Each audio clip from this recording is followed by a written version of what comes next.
Hello, everyone. So good to see you. Thank you for being here tonight. It's really a cause for rejoicing when we decide to spend our Sunday evening thinking and reflecting about Dharma, when we could be doing any number of things, not so productive, not so meaningful as contemplating the teachings of the Buddha. So definitely rejoice that you have made this choice tonight. Our topic this evening is about how to manage our mind when we are facing challenging situations, challenging times. And so we've been talking about this. Now this is our third evening, third Sunday. We've already talked about a number of tools that the Buddha has given us. So the Buddha has been very generous with what he's left us. So generous. So we do have, a whole bag of tools that we can use, and we've been going over some of them. We'll go over some others tonight. But let's prepare our mind and body for what we're about to do. And so we start with purification breathing, to sort of let go of any distractions, worries, anxiety that we might have carried throughout the day, and also to let go of any negativities, and sort of like make our mind an open vessel to receive what we're going to hear. Okay. And how do we do this? So we're going to take some deep breaths, right? And we are going to imagine that we're breathing light, white light. So we're going to breathe in white light very deeply. And we're going to visualize this white light completely filling our body from head to toe, right? Every cell of the body is going to be permeated by this white light. And when we exhale, we're going to release all the tension. We're going to release all the worries, anxiety, stress, distractions, and all our negativities in the form of black smoke that's going to just come out of our nostrils. And as soon as that black smoke comes out, it disappears, it vanishes. It's no more. And we're going to do this for just a few minutes, experiencing really the relief, the lightness in body and mind that we will experience as a result of this breathing. Okay, so let's do that for a few moments.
So now that we have pacified our mind and relaxed our body a little bit, we can move to setting our motivation.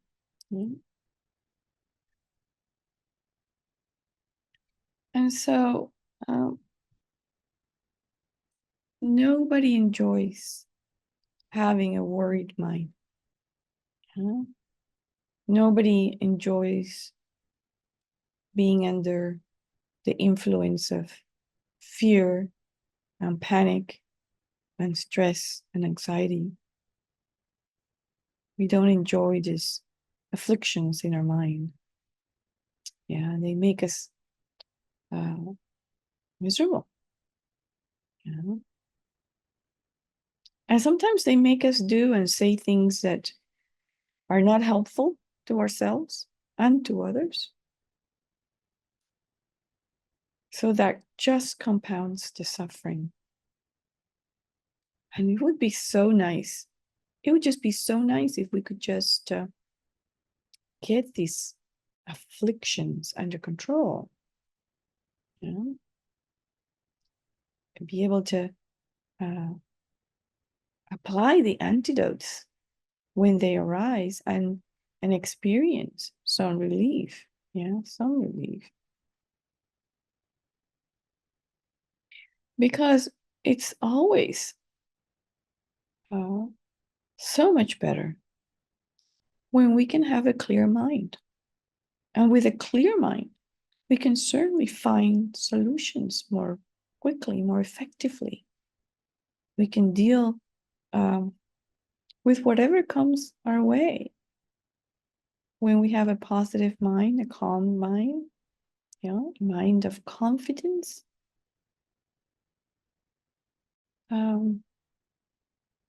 but otherwise, we're just creating more misery.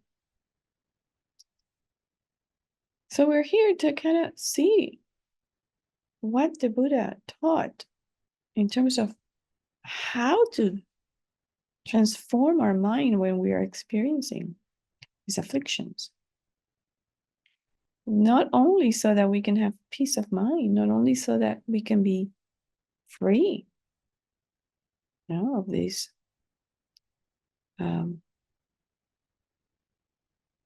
heaviness in our mind, but also so that we can bring peace to our environment, so that we can bring comfort to others who are facing the same challenging situation, so that we can truly help and benefit instead of being part of the problem.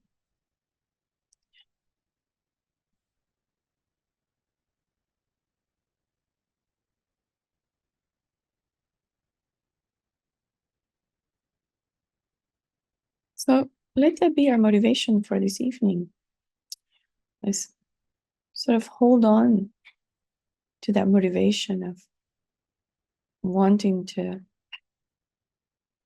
get some relief from this affliction so that we can bring more peace to our mind, but also more peace to our environment and benefit those around us.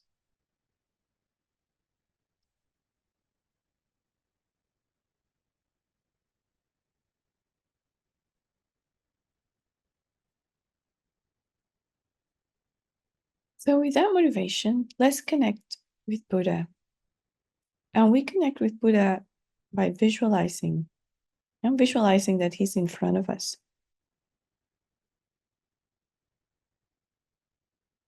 And we can use this image on the screen as a guide. Yeah, if we're not so familiar with Buddha's image, then we can use this as a guide. And really, really be convinced that Buddha is in front of us. Feeling his presence. That's so important, to just feel the presence. Feel that there is a really special being here with us.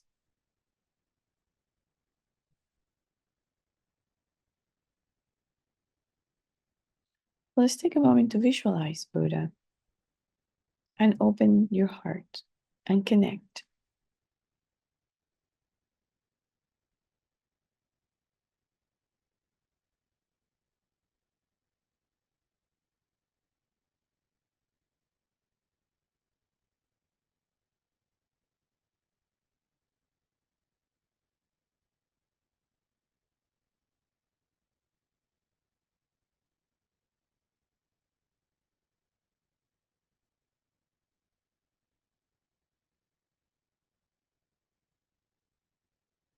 Now let's also imagine that all other sentient beings are here with us. Yeah. We can imagine that our mother is sitting next to us on our left-hand side, our father on our right-hand side, all our family and friends very close to us, and all other beings in human form also here extending through all the universe. And they're here. And from the depths of our heart, we also imagine that we're opening our hearts to them. Yeah, that we want to guide them on the path, that we want to benefit each and every one of them.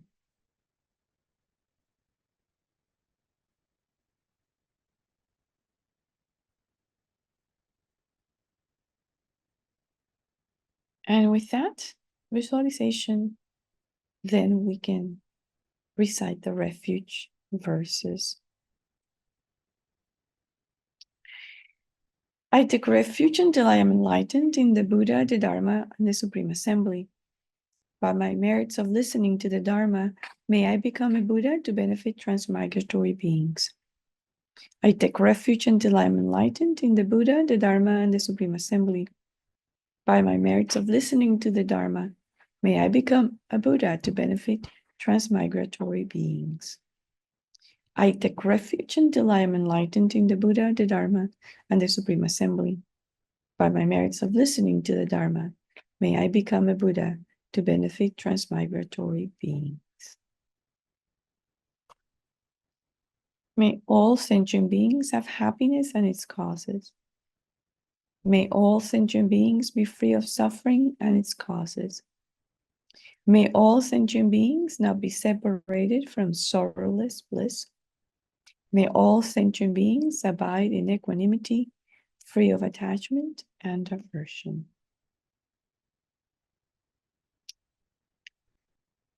Okay. So last time we touched upon the Sutra of Fear and Dread. Yeah? And I gave you some backstory about how I came to reflect and contemplate on this sutra. And the conclusion from the teaching on that sutra, from the advice,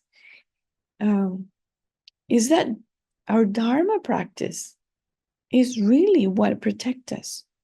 It's really what protects us from all types of hardship. Yeah. And in particular, our practice of ethical conduct, concentration, and wisdom. Yeah, this is what comes from that sutra. Yeah, the sutra explains that if we have good ethical conduct, yeah, if our practice of concentration and wisdom are strong, then we have nothing to fear. Absolutely nothing to fear. Yeah.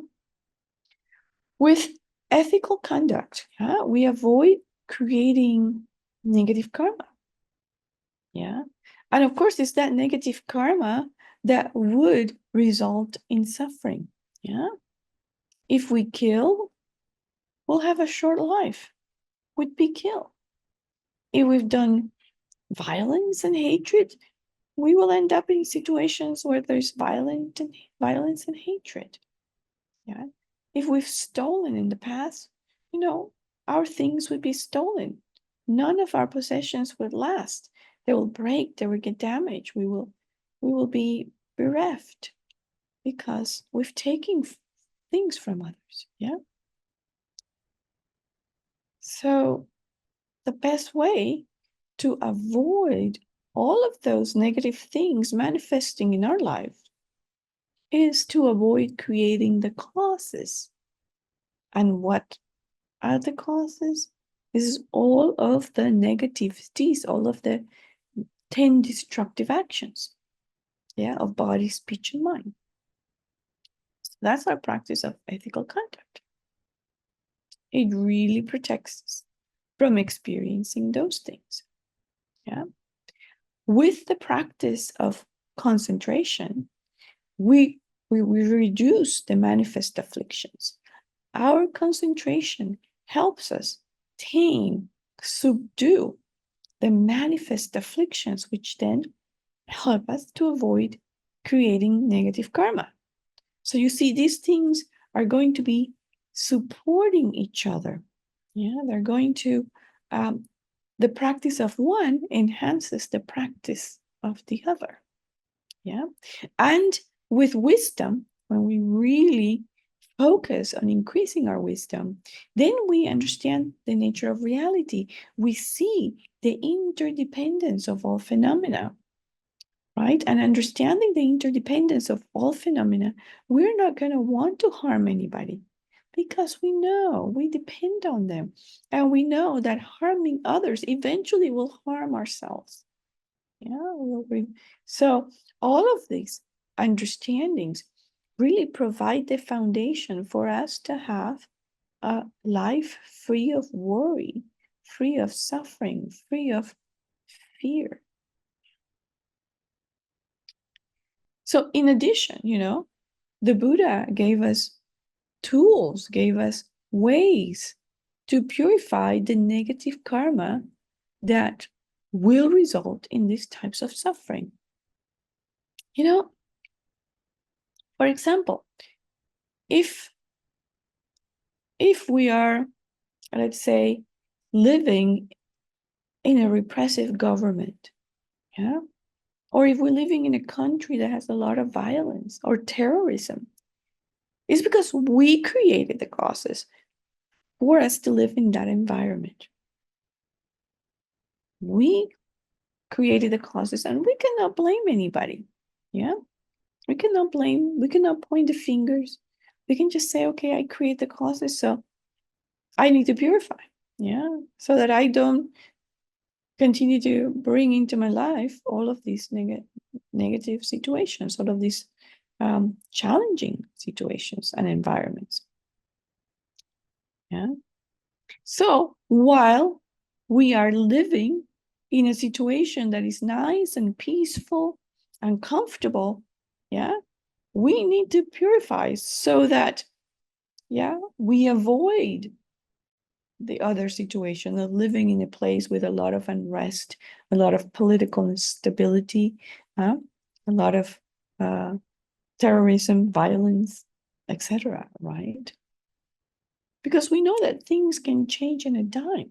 And that's part of our worry. That's part of our anxiety. Well, what if this happens? What if that happens? Oh, and then we live anticipating all the bad things, but we don't purify, right? The worrying, the anxiety, the stress is not helpful. It's just putting more suffering onto suffering. The real help is to purify. And that's why the Buddha gave us a number of ways to purify, right? A number of practices. So that we don't have to endure the suffering of past negativities. Yeah? And so there's a recipe, it's calling a recipe, but there's a method. It's called the 4 opponent powers, right? And so if we purify every day using the 4 opponent powers, we're going to really reduce our negativities and increase our chances of not ending up in situations that are painful, where there's a lot of suffering, in places where there's a lot of suffering. But we have to do that every day. And we have to purify every day. And so, what are the 4 opponent powers for purification? So, the first one is the power of regret. Yeah, the power of regret. And we have to be careful when we talk about regret, because regret is not guilt. Yeah. And some of us may have uh, grown up in religious traditions that really talk a lot about guilt. Yeah? Whereas in Buddhism, guilt is not even a word that you ever hear. Yeah, Buddha never talked about guilt. He talked about regret. And so what's the difference? It's a very big difference. Yeah. With guilt, we feel like, wow, we just did something horrible because I am a horrible person. I just did something horrible because I am a horrible person. And then we think that castigating ourselves, sort of that suffering is the way to remedy this being a horrible person. We feel that we deserve to suffer because we are guilty and we deserve punishment. And so when we feel guilty, we talk about punishment. That comes sort of like right away. The 2 things come together, guilt and punishment. Yeah. And so guilt is uh, an emotion, an affliction that brings us down. Yeah, that um, that generates a feeling of ourselves as not being able to change, as not being capable of redemption. Yeah, of being inherently flawed. So guilt pushes us down. Yeah? Whereas regret, yeah, regret is simply the wish that we hadn't done what we did. Yeah. The regret is a recognition that we made a mistake and that we can change, that we can avoid making that mistake again. Yeah. With regret, we have a more positive view of ourselves. Yeah.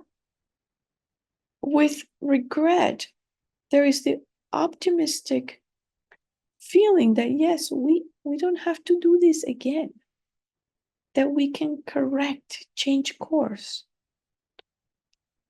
huh? That we are worthwhile. And so it's a lighter feeling. It's a lot less linked with punishment. Yeah. And so that's the difference. Regret is very clean, very clean. I wish I hadn't done that. Let me purify and move on. Let me purify and not hold on to this feeling, because I have the ability to change and I am a good person. Yeah. I am a sentient being who has the potential to become a Buddha. And so I'm working on that. So it becomes a lot more gentler on ourselves. Yeah. Regret is a lot more gentler on ourselves than guilt. Yeah.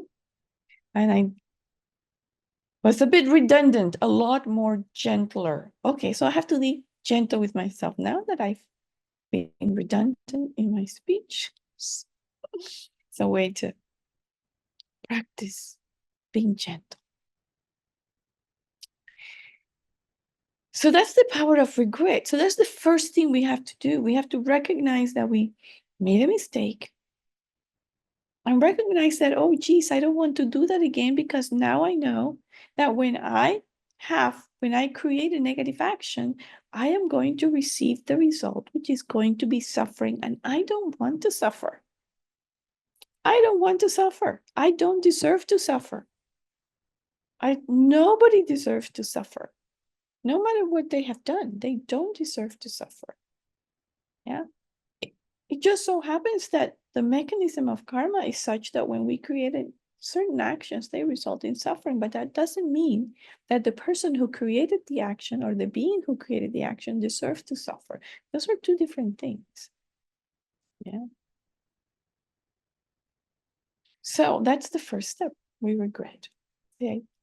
I want to change. I don't want to do this again. I don't want to suffer the consequences of this negativity. The second component, the second step in the purification process, is called the power of restoring their relationship. Yeah. So what relationship are we going to restore? Yeah. We're going to restore our relationship with the holy beings, with the Buddhas. Yeah. Because when we create negativity, we have distanced ourselves from the Buddhas, because, the Buddhas would want us to act in a way that's non-harmful. Yeah, because we are disciples of the Buddha, and the Buddha wants for us to not be harmful. And when we harm, so we've separated a bit from the teachings of the Buddha, from his example. So the first thing is, okay, I'm going to restore the relationship with the Buddha by going for refuge, by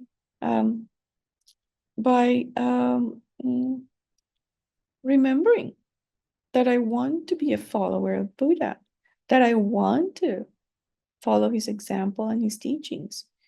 And, sort of like, okay, I had a slip, but I am committed. I'm still committed. So I'm going to renew my refuge. I'm still committed to transforming my mind to the teachings of the Buddha. So I remember my refuge. Yeah. And the second relationship that we want to restore is the relationship with all sentient beings. Because when we create negative karma, we have harmed a person, a being. Maybe one, maybe two, maybe more. Yeah. So we have been harmful to them. And we don't want that. Yeah. We're practicing not to be harmful, not to harm. Yeah. So then we have to restore a relationship to all sentient beings. How? By remembering bodhicitta, by remembering compassion, by recommitting to compassion, by recommitting to bodhicitta. Yeah. So that's how we restore the relationship. And this is a mental exercise, right? Where we go inside ourselves and we say, yes, I'm going to take refuge again in the Buddha. I want to reconnect. I want to reestablish. I want to strengthen my refuge. At the same time, I want to strengthen my commitment to benefit sentient beings by becoming fully awakened. Yeah. We want to reignite that determination. Yeah. And then comes the power of the remedial action. And we have to do a remedial action. So what is that? It's practicing virtue, is doing some kind of a virtuous action to counteract the negativity that we have created. Yeah? In some instances, that could be reciting a mantra. For example, Vajrasattva mantra. Or it could be, reciting any other mantra, Om Mani Padme Hum. It could be doing prostrations, reciting the names of the 35 Buddhas of purification. Or it could be, making a donation to either a Dharma center, making an offering to a temple, making an offering to our teachers, making an offering to charity, volunteering somewhere that benefits other beings. Yeah. I knew a person who had harmed a lot of animals as a result of a job, yeah. And of course, that happened before that person met the Dharma, as a result of just not having the information that that was a negative action. Of course, this person felt some unease when she was doing these actions. There's some unease, yeah? There was something there in the heart that was not quite comfortable with that. And so when that person came into the Dharma and listened to the teachings, yeah, there was this recognition. I want to do a remedial action as part of my purification. And of course, that person was doing Vajrasattva, that person was doing prostration to the 35 Buddhas, that person was creating a lot of merit. But she said, I want to specifically help animals now. Now that I know better, I want to help animals. And so she would make donations to animal-related charities, the SPCA, animal rescues, any kind of place that would help animals. She would make donations to that with the very clear intention, with this action, now may I purify. With this action that I'm doing right now, may I purify that negativity. May I benefit all these beings in animal form as a way, to make up for the harm that I did in the past. Yeah. It's very beautiful. Very beautiful. And so when we have those opportunities to do something positive, to benefit in some way, and we should take it. We should take it. Because we need every which way to purify, not just what we've done in this life, but whatever things we've done in past lives that we don't even remember. We don't even know. And our teachers tell us that we've done everything in past lives, everything. So the more we can purify, the better. So that's the remedial action. That's the third power. And the last power, the fourth power, is the power of not repeating the action, doing our very, very best to not repeat the action that we're trying to purify. Yeah. And so we choose a reasonable period of time. Yeah.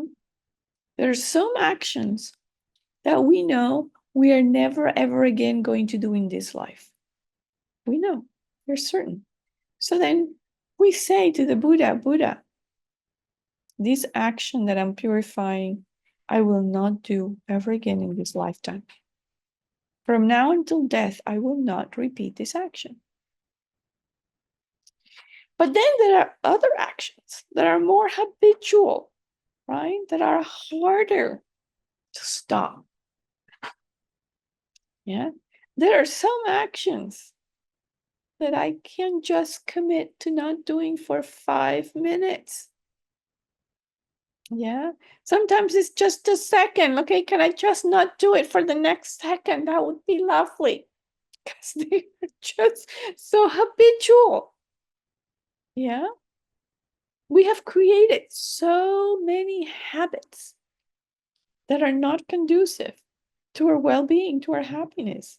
And breaking from those habits requires a lot of willpower, tenacity, not giving up, every day working on it. Yes. And not giving up. Even if we fall flat on our faces most of the time. Yes. But we know what we're capable of doing and we know what we're not capable of doing. So if we're not capable to stop doing that action for more than 5 minutes, let's not tell that to the Buddha. This Buddha, you know me. You know me, Buddha, and you know that I cannot refrain myself more than 5 minutes. So please bear with me until I can do better. Right now, this is the best I can do. And Buddha is going to be happy you're doing that for 5 minutes. It's going to say, yay, go on. Give yourself a pat in the back. You're on the right track. Yes. Yes. So we can do, when we're doing Vajrasattva purification practice, and when we're doing the 35 Buddhas prostration practice, we keep in mind these 4 opponent powers, and we make sure these 4 opponent powers are included in the practice, all 4 of them, in order to be complete purification. Yeah. So I'm gonna want to see a show of hands, if possible, as to how many of you are familiar with and are doing these 2 practices, Vajrasattva and the prostration to the 35 Buddhas. If I could see some hands to show me how many of you are familiar with them and are doing them, because that will determine how I proceed after in the next few minutes. Okay, 2 participants so far have raised their hands, okay? Okay, so 2 people. Okay.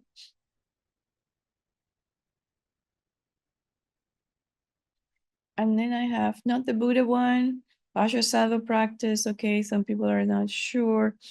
Okay, that gives me a good idea. Okay, I have 3 hands. Thank you so much. Thank you for sharing. Thank you for sharing that. I appreciate it. So then that helps me then how I'm going to proceed with the talk.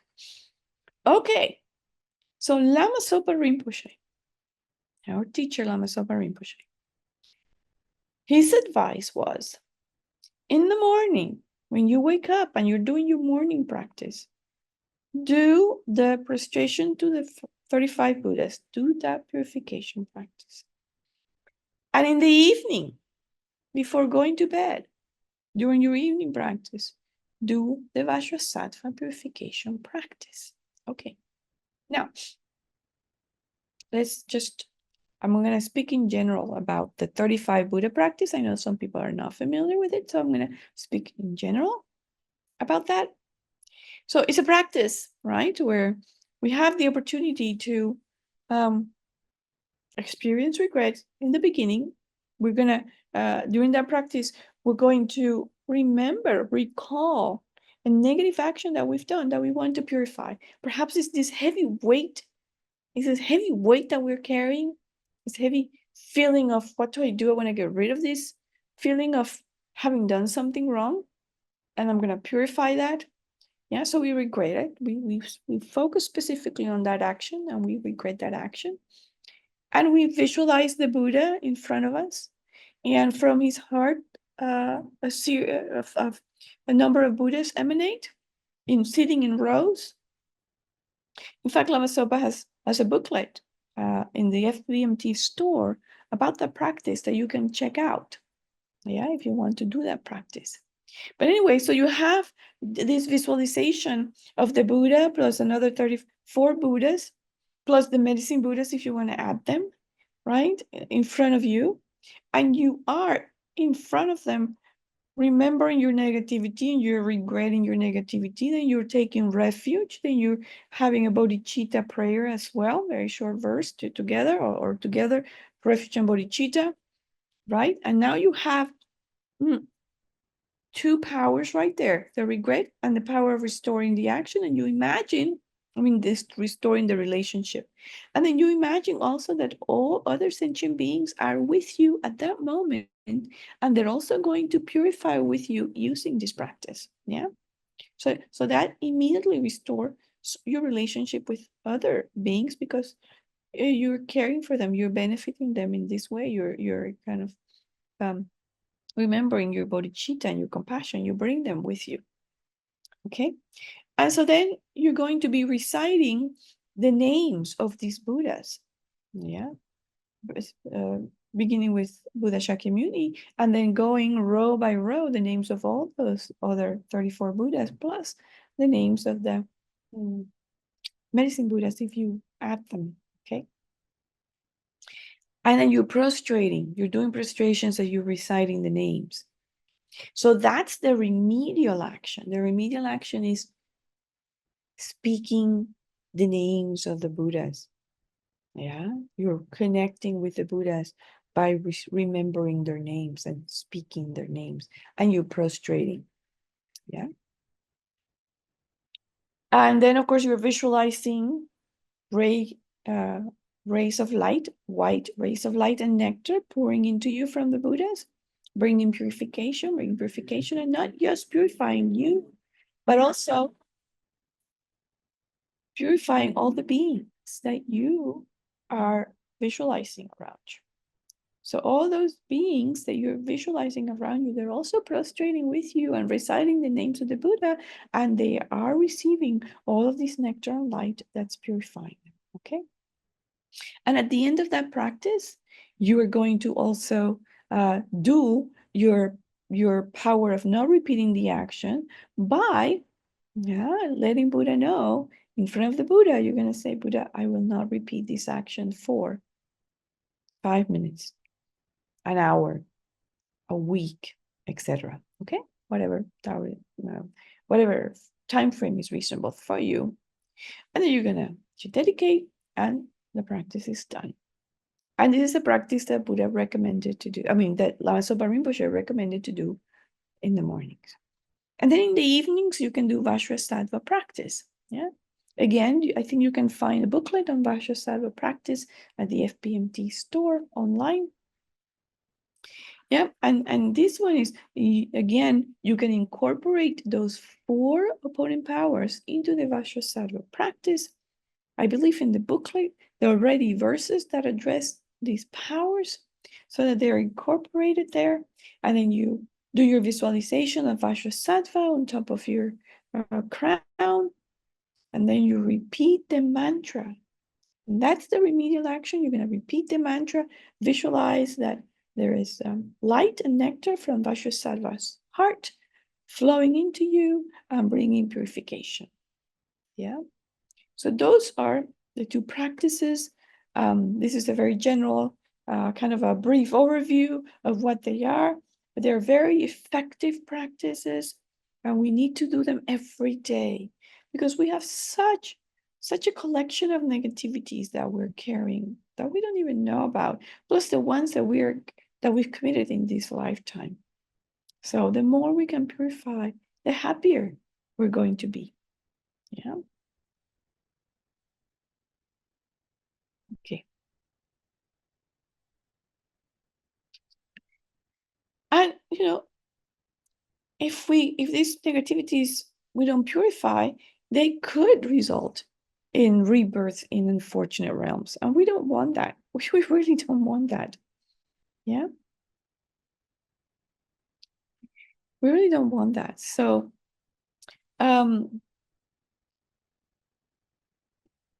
it's good to do them. Yeah.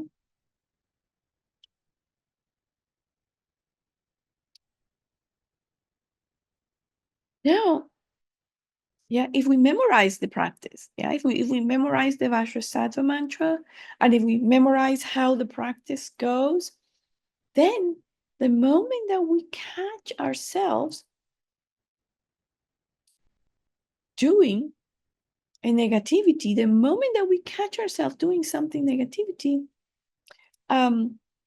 we will have the opportunity to purify. Yeah.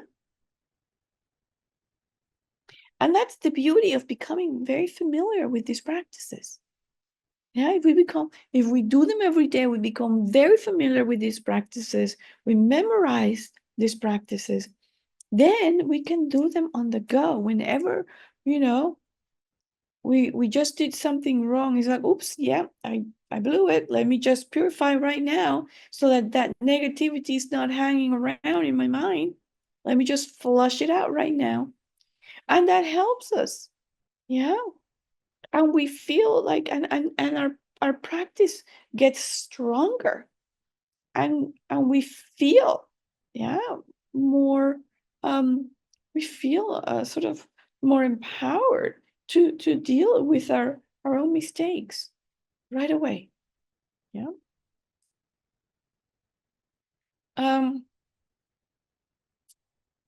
so this is very helpful. Now, we're gonna switch gears. Now we're gonna do to something that we're gonna talk about something that I really, really like. I really enjoy this next topic. It's so wonderful. It's just it's a brilliant, brilliant method.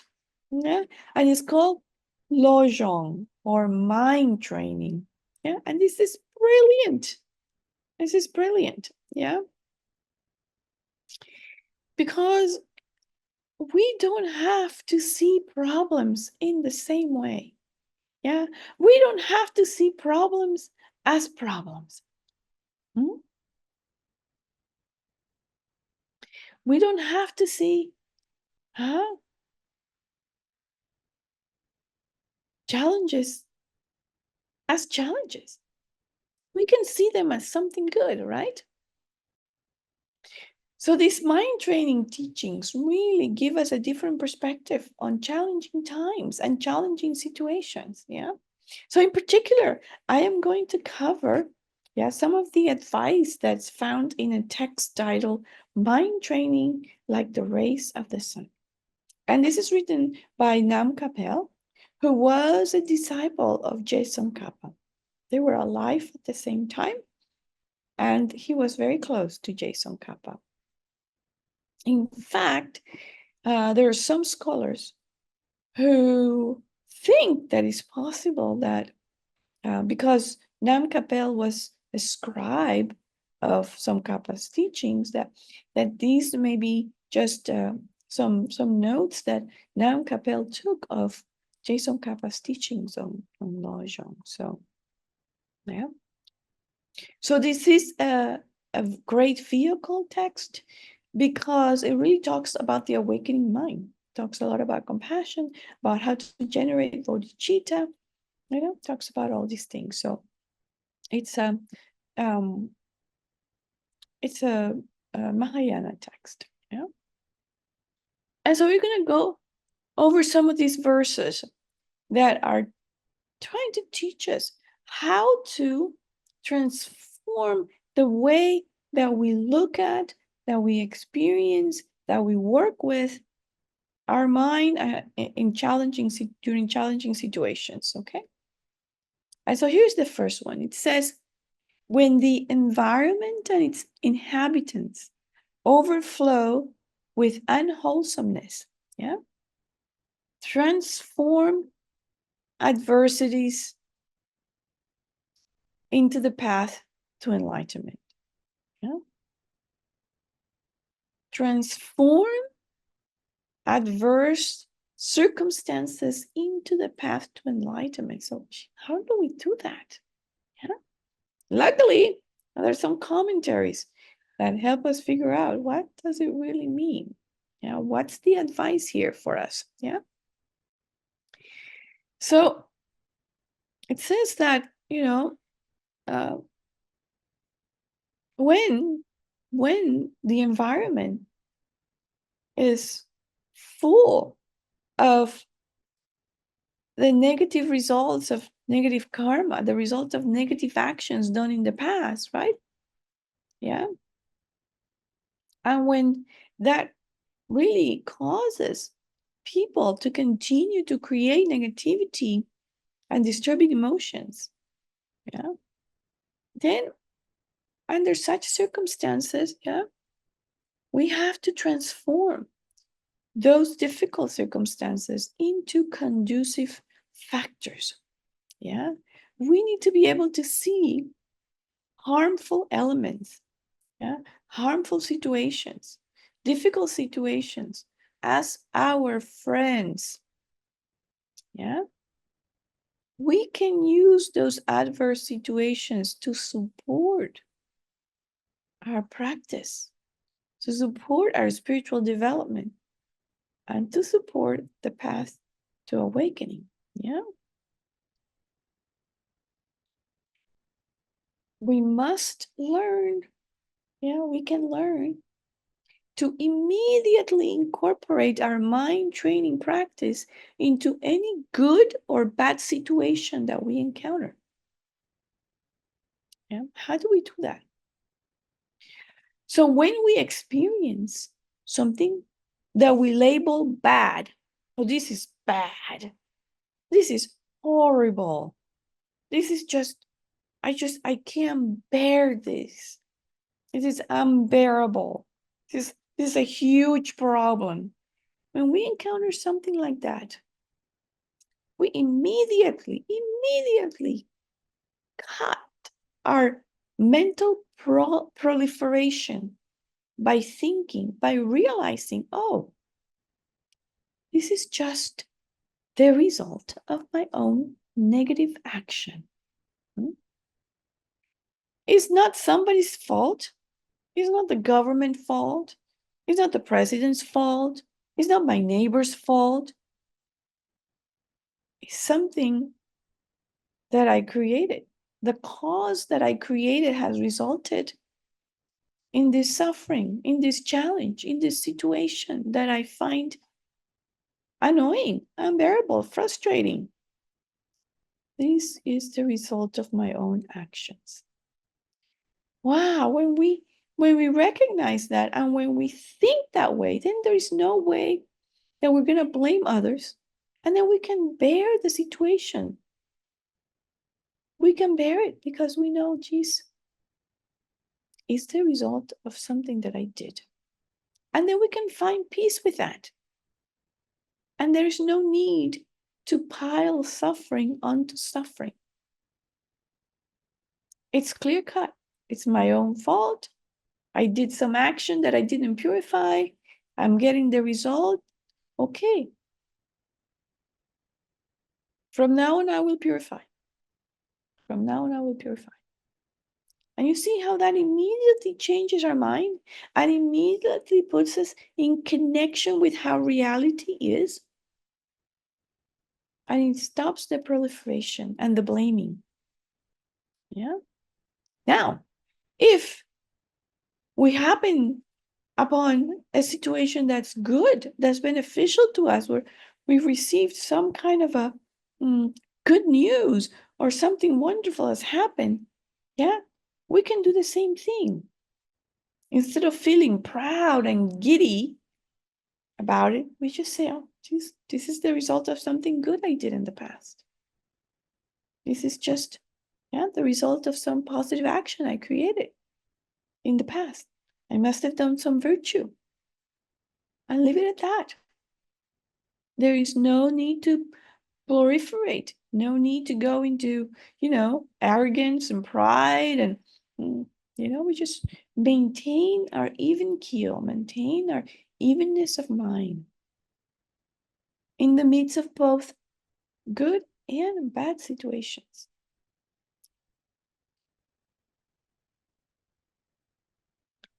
So whenever we experience something that's unfavorable, something that is unpleasant, yeah, we think about it in such a way as to help us minimize any further negativity. Yeah. And help us instead support our path to awakening. Yeah. And Nam Kapel advises us that we should feel happy when something bad happens. Yeah. We should be happy when something bad happens because we should think, wow, with this misfortune, whether it's big or small, with this misfortune, I have now purified something negative that I did in the past. Wow, it now has come to fruition. This negativity has manifested. It's off my shoulder. I'm done with it. Gone. Yeah. It has ripened in this life in this way. And now I'm not going to carry it into a future life. It's done and over with. Because you see, there are two ways to purify. One is purifying before the negativity, before the suffering ripens, right? Through our purification practice. But if we haven't done that, and if we haven't purified that particular negativity, we're going to purify by, well, having to experience the related suffering, by having to experience the suffering result. And so, but when we experience the suffering result, then we're purifying. Then that negativity now has the result has manifested and it's gone. It's done with. Yeah. And sometimes when we experience a light suffering, we should think, wow, it's so wonderful that with this very light suffering, I have now purified something that could have resulted in me being born in a hell realm or as an animal somewhere, as an insect somewhere. Yeah.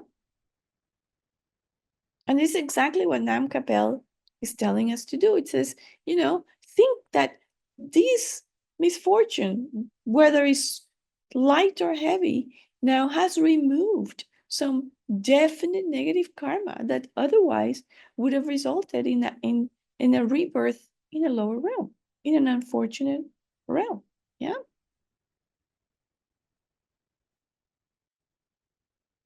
We can even rejoice, as he said, we can rejoice thinking, wow, I have now, yeah, when I practice taking and giving, I have now really taking on the suffering of others. And so I mentally took upon myself the bad karma and the suffering of other beings. And now, geez, my practice has been successful. Now I'm experiencing this suffering for others. That's exactly what I want to do in my practice. And now my practice has been successful. Yeah, may this hardship that I'm enduring, yeah, take the place of all future suffering that sentient beings might otherwise have to experience. My one of my teachers, Venerable Children, she used to say, when you're experiencing some suffering, think, may this suffering, may my suffering now at this moment suffice for the suffering of all sentient beings. Yeah. And we can do this when we're feeling afraid. Yeah. When we're feeling tense and anxious. That's suffering. Yeah. So we can say, may my experience of fear at this moment, of anxiety at this moment, yeah, suffice for the fear and anxiety that sentient beings are experiencing right now, everywhere, or will experience in the future. Yeah. And then we are transforming actually our suffering into merit. Yeah, we're now creating merit with our suffering instead of creating more suffering. And we feel better. And we feel better. So, yeah. So this is part of the practice of taking and giving. Yeah, when we take the suffering of others and we give them our happiness. Yeah. So if we're really doing that practice sincerely, yeah, then we can transform all of our misfortune into virtue.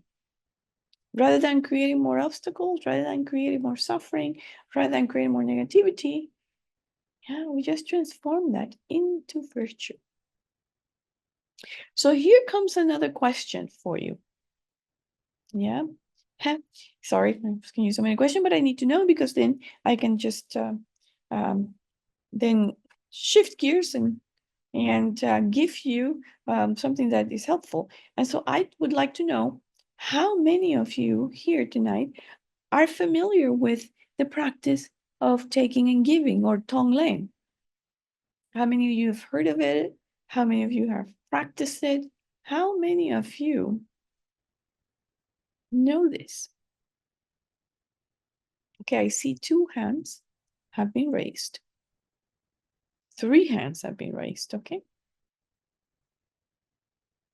Okay, so I just see 4, okay, 5. Okay, that helps. Okay, thank you. So, which means then, I'm gonna talk about it, and yes, sometimes it sounds scary, but I'm gonna talk about that too. Okay, so let me just talk a little bit about that, and then we're gonna do it to whatever level we feel comfortable with. The first thing to know about this practice, okay, that addresses the fear and concern, is that when we say, I'm taking on the negativities and sufferings of others, yeah, we need to be sure that, in fact, we cannot. It is impossible for us to take on the negativities or suffering of others. It is not possible for us, yeah, to acquire, even if we want to. Yeah, even if we want to, it is not possible for us to acquire the negativities or the suffering of others. It's not going to be somehow, passed on from them to us like a virus, like a sickness, like some kind of a disease. It's not like that at all. Because if that were possible, then Buddha would have already taken all of our negativities and suffering, and we would be free, we would be enlightened. But it is not possible. No matter how much we would want, it is not possible. Yeah. For me, then take all your negativities. So that's not what we're doing. What is it that we are doing? Yeah. What we are doing with this practice is generating the willingness, the desire, the comfort level with the idea of taking on the suffering of others. Because, as you know, and you probably experienced maybe when you first started doing this practice, so there is a lot of hesitation in the beginning, a lot of fear in the beginning. So the person who said that, I haven't tried it because I'm afraid, you're not alone. You're not an outlier somewhere. No. In the beginning, this is a scary proposition. Why? Because of our self-cherishing thought. Our self-cherishing thought doesn't even want to consider, yeah, being imposed upon by the sufferings of others. No, not even the thought, not even the word, not even the idea. Our self-cherishing thought doesn't even want to bother with that. And it's precisely through this practice that we're trying to eliminate the self-cherishing thought. Because if we really want to be Buddhas, Buddhists have no self-cherishing at all. They have eliminated every notion of self. Any even tiny little bit of notion of self is gone. They don't have that. They live 100% of the time fully dedicated to others, benefiting others. That's all of their activity. For eons and eons and eons, all future eons, it's just benefiting others. But we, with our self-cherishing, we can't even be bothered to think about that. It's so scary. It's so like out of our realm of comfort, out of our realm of understanding. Yeah. So on our way to developing bodhicitta, on our way to becoming Buddhas, we have to get rid of our self-cherishing thought. And this practice is specific for that, is awesome for that. Yeah. And there are several ways of doing it, some more complicated, some more simpler. Like this one, for example, that Venerable Children taught. And is whenever we just get something that we don't like, we just simply say, through this suffering, may I take the suffering of others. May be finished, the suffering of others. May my suffering suffice for the suffering of others, the current suffering and future suffering. And we can leave it at that. We can start at that level. Yeah. Until our mind gets used to the whole idea. And then it becomes so pleasant. And then it becomes just so wonderful. Then it becomes so liberating. Yeah. And so there is a book titled Transforming Adversity into Joy and Courage. And in that book, there's one chapter dedicated to this practice, and it's the most beautiful description of this practice, the most thorough description of this practice that I have encountered. It's amazing. Yeah. So we've seen how we can do it in brief. Yeah. And I'm going to explain a little bit how we can do it more, a little bit more, what's the word that I'm looking for? A little bit more robust, I would say, with a robust way of doing tonglen, taking and giving. And then we're going to practice it to whatever level you feel comfortable with. Yeah. This is not, we don't have to push ourselves to do anything that we are not comfortable with. It is not helpful. It's not helpful. So we go at our own pace, our own comfort level. If all we can do is just say, may my suffering suffice for the suffering of others, that's a good way to get started. That's the, and then we can be more, we can add more stuff later. So the name of the book is Transforming Adversity into Joy and Courage. Yeah. Yeah. So I think we can memorize this little saying that Venerable Children taught us, which is, may my suffering suffice for the current and future suffering of others.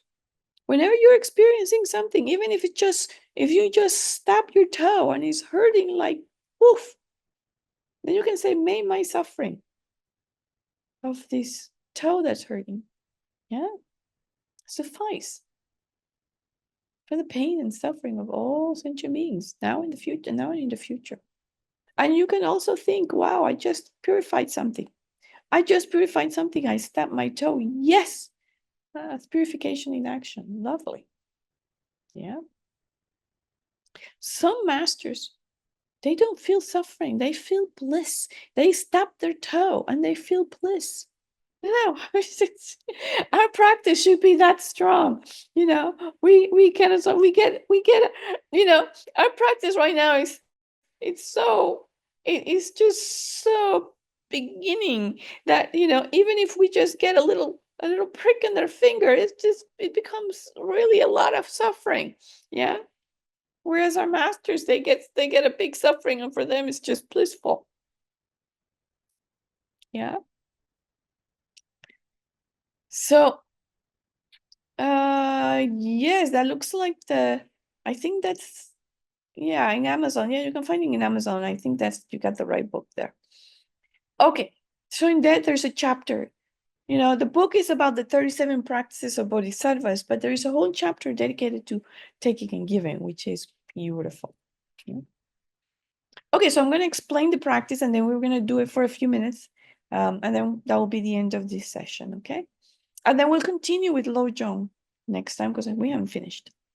Okay, so here's the practice. If we're sick, when we're sick, it's a good opportunity to practice this, but we don't have to do it when we're sick, but it's good to do it when we're sick. When we're experiencing, we're experiencing financial situation, when we're experiencing problems in a job, when we're experiencing, fear and dread, you can take on the suffering. So how do we do that? Yeah, we imagine that, let's we can start with maybe the suffering of human beings, because it might be easier to just start with suffering, or even it'd be easier to start with the suffering of people that we like. Let's say our family and friends. We can start. So we're sick. Let's imagine we're sick, and you say, okay, I'm going to take on the suffering of my family and friends. We can start there. That's totally fine. And so we imagine that through our left nostril, that we are inhaling, because we're going to put all these on a breath. We're going to mount this practice on our breath. That's the technical term. We're going to mount the practice on the breath. And so we imagine that we're taking all the negativities from others and their suffering, negativities and suffering, yeah? And that it kind of comes in the form of smoke. It leaves their bodies, yeah, from the right nostril in form of smoke. It enters our body in the form of smoke through our left nostril. And then it comes down to our heart chakra, where we have a lump of black stone, a really lumpy black stone, which symbolizes our self-cherishing. Because it's like this dark, really strong, dark stone. And so when these negativities and suffering of others come in through our left nostril, comes all the way to our heart chakra, and there it transforms into like a golden zap of light. Yeah, like if you were looking at um, a storm, a lightning storm, then we have like this golden lightning that then strikes that black ball, that stone, that's your self-cherishing thought. Yeah, and then it destroys it. Boom, it destroys it.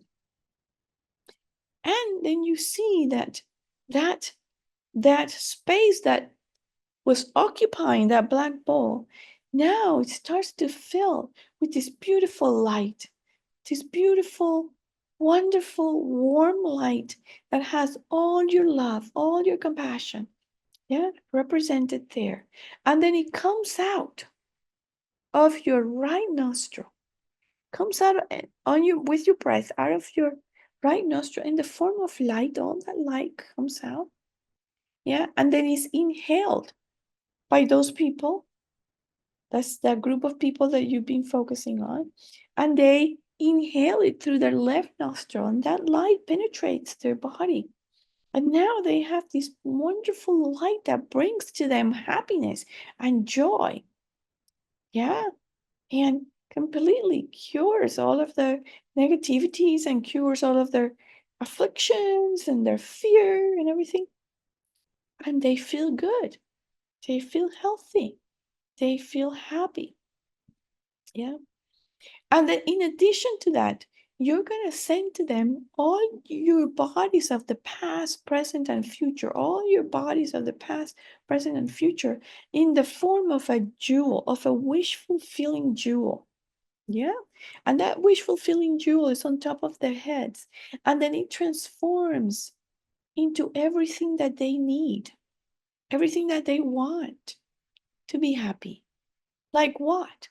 Well, it could be mundane things like good job, good housing, good neighborhood, medicine, food, clothing, but also dharma, uh, teachers, qualified teachers, the whole path, all of the realizations, everything, all of the spiritual uh, things that they need, all the fruits of the path. And then you imagine that wow, thanks to all that, they've now entered the path and attained Buddhahood. Yeah.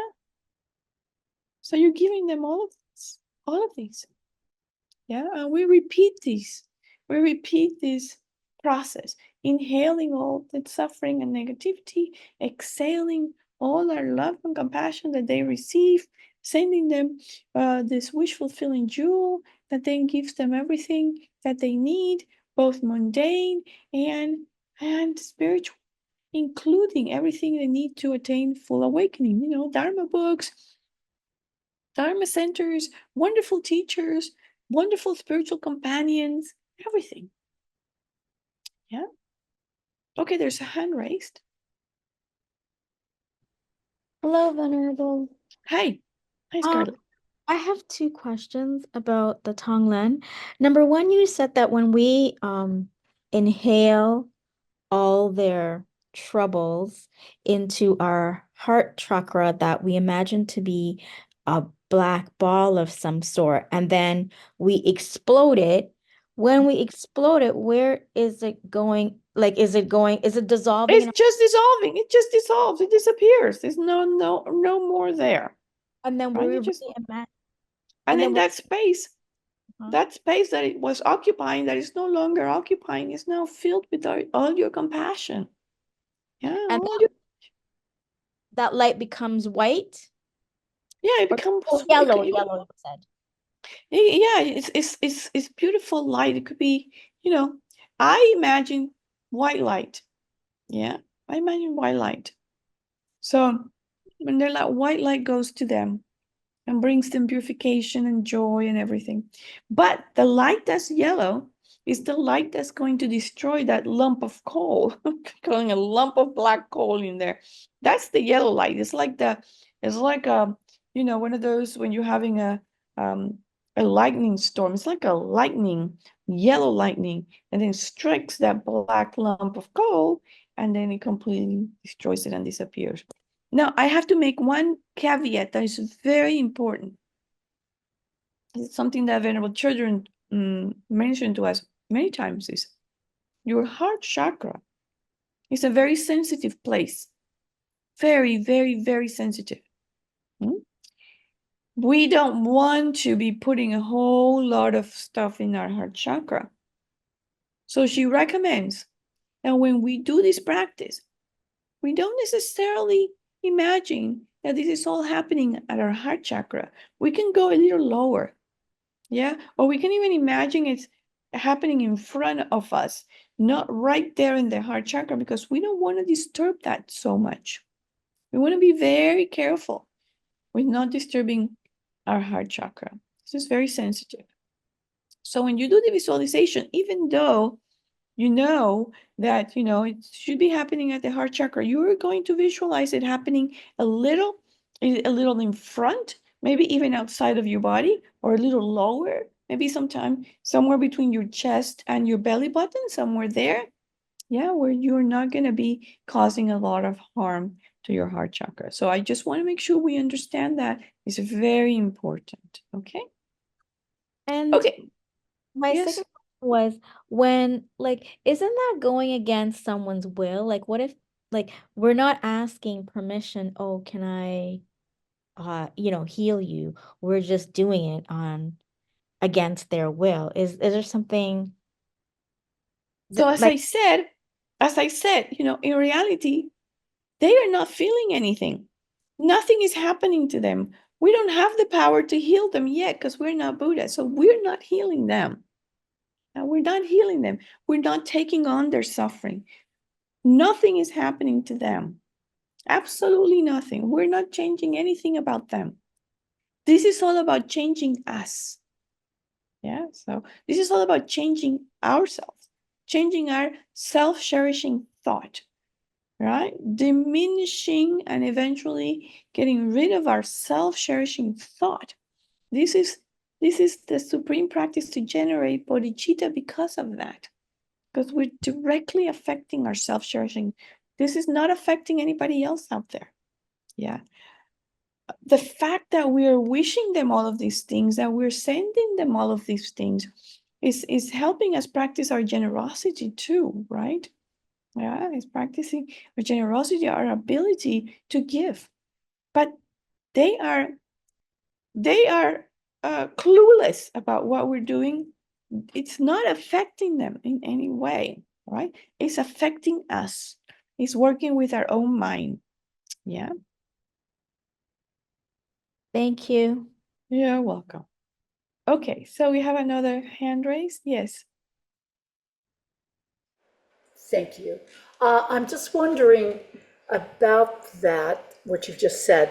Is like if I'm, to the extent that I can, and it's very minuscule, if I'm coming from my Buddha nature in some sense, and what I'm wishing is for their Buddha nature to be beneficial, I'm suspecting that they wouldn't refuse on that level under any circumstances. Yeah. Well, you see, yeah. we don't have the ability to affect their Buddha nature. We don't have the ability to do anything. Affect is the wrong word. It's like, this is what I'm saying is that if they were coming from their Buddha nature, they would not reject our good wishes for them.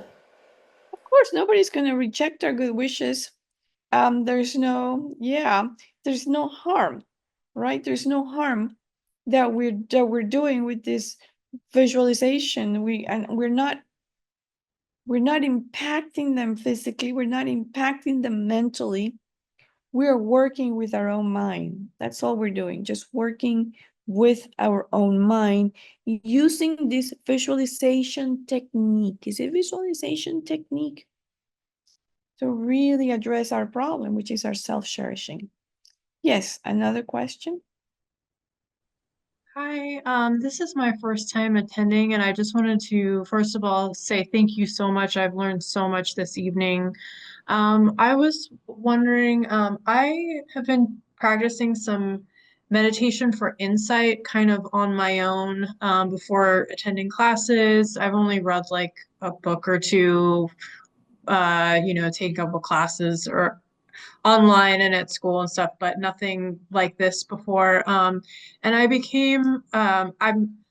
become very aware of sort of like in meditations, being able to sort of visualize things that are about to happen in my day, and a lot of things with other people. So I can kind of pick up on if there's going to be a conflict or someone's going to come in my life if I haven't talked to them. And I've realized a lot of it's focused around suffering. And I realized today that I had sort of been taught when I was younger that I had to sort of sacrifice for other people's suffering, and it sounds a little bit like you're talking about this. So I think it's a faulty way of thinking. I was wondering if there's any advice that you could give me on how to sort of break that thought process or whatever it is, because it feels like it's draining my energy like every day. So. Yeah, so this is not sacrificing ourselves for others. Mhm. No, on the contrary, actually, we're not sacrificing. We're doing something that directly benefits us. Yeah, it's a direct benefit to ourselves when we try to get rid of our self-cherishing, because it is our self-cherishing that's causing us all the problems in our life. Every single problem in our lives come from our self-cherishing thought. That's the evil, that's the evil doer. That's the problem maker. is our own self-cherishing thought. So what we're doing here is using this technique, this visualization technique, right, to get at the problem, which is our self-cherishing thought. Yeah, you see, in reality, we don't have a black ball here on our chest. We don't have a black lump of coal. No, that's how we are visualizing our self-cherishing thought, because it's so negative and it's just, something that was really harmful to ourselves. Yeah. And so when we challenge the self-cherishing thought by our imagination of taking on the suffering of others, we are kind of like, chipping away at that self-cherishing thought that has caused us all these problems, all this misery, right? We want to get rid of it. So what we're doing is actually benefiting ourselves. We are benefiting ourselves. Yeah. We're not sort of like impacting the other people with this practice, but we are chipping away at our self-cherishing thought. Why? Because we're saying, hey, wait a minute, the suffering of others matters. And it matters more than my own suffering. It matters more than my own suffering. And so, while I'm suffering here, I'm already suffering here. I might as well just take on the suffering of others so that they don't have to suffer. And our self-cherishing thought goes, what? Are you crazy? No, I'm not going to take anybody's suffering. My suffering is bad enough. That's it. My suffering is bad. Why? Because I'm number one. And I have to focus this on me, on my suffering. I'm the most important person in the world. What? You're telling me that I'm going to have to take somebody else's? No way. And that's our problem. Buddhists don't have that. Buddhists say, give it, give me, give me, give me, give me, give me. Yeah. And when we are so sensitive to suffering, we become reactive, we become anxious, we become worrywards, right? We just get stressed out because we are so sensitive to suffering. So this helps us desensitize a little bit, because now we're seeing suffering as something good, as something productive, as something that will help us along our spiritual path. Yeah, so that's the whole way that we're turning our mind with the mind training practice, is we're no longer going to be afraid of suffering. Of course, suffering is going to come. Suffering is going to come, but we're not going to be paralyzed by it. We're not going to be controlled by it. We're not going to be afraid of it. We're going to just receive that with open hands, open arms, and say, here come, because you are helping me. Suffering, you're helping me in all these ways. Yeah, it says that bodhisattvas, when they suffer, they get so happy. Bodhisattvas have lost all fear of suffering because they know the very positive sides of suffering. And we've touched only on a few here. We'll touch on some more next time, but we are running out of time, and we didn't have time to practice the tone length like I had thought we were going to do. But if you feel comfortable tonight, maybe try a little bit. Yeah, just don't push yourself, but just feel what comfort level you've got. Hopefully you might have gained a little bit of comfort level with it. Yeah, it's a beautiful practice. Yeah, so if you want to learn more about it, and yeah, that would be very helpful. Okay, so we have unfortunately finished, although the questions are great. I'm not saying that I'm sorry, because the questions are great, and I'm glad that you felt comfortable asking them, and to whatever extent I was able to answer them. I hope I try to do my best. Of course, consult books and consult teachers about it. That's the best way to learn. And so let's rejoice. Yeah, let's rejoice that we had this chance to hear this advice from the Buddha, and